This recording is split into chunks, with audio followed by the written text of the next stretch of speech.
Today we will discuss about the ethics and the laws.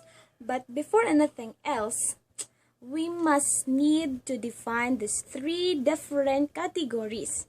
So we already know that the world around us is contains of so many beliefs, claims, rules, and norms that how we must live in and behave. So it is important for us to dig deeper in this topic for us to put them in the proper places. So, first, let's have the three different categories. So, we have the ethics, morality, and the law. First, we have the law. What is law? For me, law is a formal and legal set of rules which specify of what we must do and what we must not to do. So, the rule of the law is it creates a basic enforceable standard behavior. So law does not mandate that you accept the social version of appropriate behavior, but you are expected to abide by that version if you are to live in that environment. So which means if you want to live in that environment, you must abide the law, because if you don't, you have commit a violation. So next, let's proceed to the next one, which is the morality. Morality is the informal framework, a practice of conduct and living found and grounded in culture, in norm, in traditions over time. So which means that this is the practice that we do, that we can see in the different culture, in different traditions, at a different span of time. It is a way of life of people in a certain community. So, when we say morals for a society represent a collective view of what is right and wrong. So, for example, is the Muslim traditions that they are allowed to have 3 wives. So, it means they married at 3 times. So, for them, it is morally accepted. It is right for them. But, for us as a Christians, it is not allowed. It is not morally accepted. So, that is the specific examples of morality. Morality is a collective view of what is right and wrong in a specific or in a society. So, morality can be inherited through family, tradition, culture. So, basically, the formation of moral is unconscious. This time, we proceed to the next one, the third one, which is the ethics. So, what is ethics? Ethics is a branch of knowledge that deals with moral principles. So ethics represent the code of conduct for abiding by that view, which is the view of moral. So when we say ethics, from the Greek word ethos, which means characteristic way of acting. So which includes cultural mannerism, religion, politics, laws, and social aspiration. The ethicist believes that our mind or brain was divided into two, the practical mind and speculative mind. Speculative minds study about concept of metaphysics, concepts of freedom, and while the practical mind study of ethics, it is studies of practice and activity. So if we try to put it into the rectangular shape, the ethics can be placed at the topmost of the triangle. It can be placed at the topmost of the triangle, and the morality or moral in the law can be placed at the lower part of the triangle. So it means that the moral and the law is being studied by the ethics. So this time, let's proceed to the kinds of ethics and their components. So we have the personal ethics, moral ethics, social ethics, professional ethics, family ethics, environmental ethics, and religious ethics. So, we talk first the personal ethics. So, personal ethics are relationship to oneself to promote, maintain, and protect the good of the person in question. This good includes physical, intellectual, emotional, and spiritual kinds as the values of intelligence, cleanliness, good manners, gratitude, cheerfulness, sympathy, quietness, and diligence. So, when we say personal, it is all about ourselves. If you think that is good for yourself, then go for it.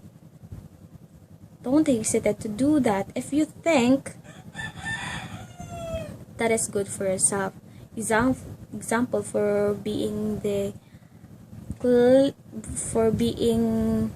a hygienic one, so a fashionable one. If you think that is good for you, then go for it. It is your personal ethics.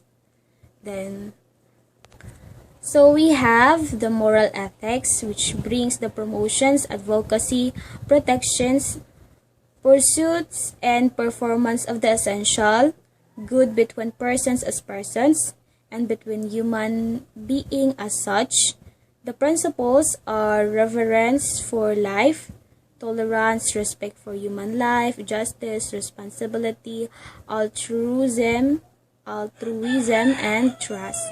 So when we say moral, it is more in respect for human life, for anything that we have in the world. It's all about talking respect and responsibilities and justice. So that is moral ethics. So let's proceed to the social ethics. The promotion, the advocacy, pursuit, maintenance of common social public peoples good on the part of individual members and collective entities of the society.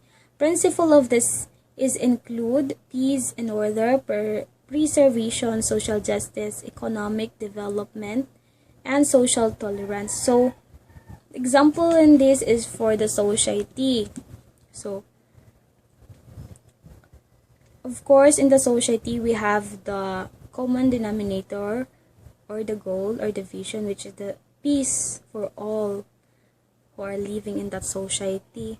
So that is the social ethics. Example is the peace. That is your goal, to have that. So we must respect everybody. We have to follow what the law was taught to us. That is the social ethics. So let's proceed to the professional ethics. So next we have the professional ethics. So when we say professional ethics, it is concerned with the promotion, advocacy, protection, performance, and maintenance of the good between clients and professionals, professionals and the public, professionals and the associates, and professionals in relation to their profession. So the principles are honesty, fairness, and compensation charges, economic empathy, fairness to associates, respect for clients, and many more. So when we say professional, it's more on the relationship. Being professional, like we need to have our workers, we need to have that minimum wage, maximum wage. We need to gain that fair of wages, or shall I say fairness and compensation charges. So being professional, like we say, sabot is sabot. So mao na siya if it is being professionalism. Like we have that professional ethics. Like if the deal is the deal, if what is the deal, it is a deal. So let's go to the family ethics. Family ethics, the promotion, advocacy, protection, performance, and maintenance of the good of the family as a unit of relationship.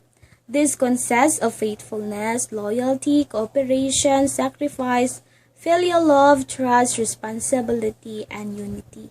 So, of course, in our family, it is our goal to have that faithfulness. So, example, as a father, as a head of the family, you have that responsibility. So, as a family, you will work on together to have that kind of vision. So, it says there that it's talking about sacrifice, cooperation, and unity. In the family, the most important thing is cooperation and unity with love. So, this is the family ethics. So, let's proceed to the environmental ethics. Environmental ethics concerned with the promotion, advocacy, protection, performance, and maintenance of that good for the environment on the part of its human inhabitants and beneficiary. Principles include conservation, protection, care, restoration, balance, stewardship, formal integrity, sustainability, and etc. So, when we say environmental ethics, it's all about or talking about the good for the environment. So, when we say good for the environment, it's talk about the inhabitants and the beneficiaries of that environment. So, it's talk about, for example, we have the waste management, we have the tree planting, we have that is example of the principles in environmental ethics.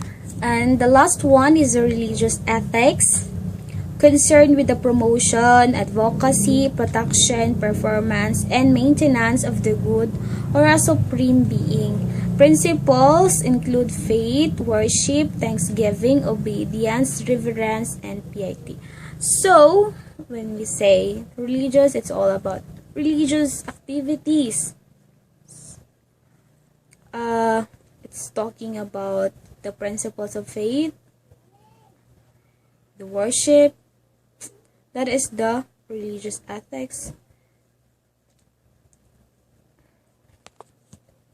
So, for all people, some sort of ethical standard, some code of ethics guides their behavior, particularly in the social sense.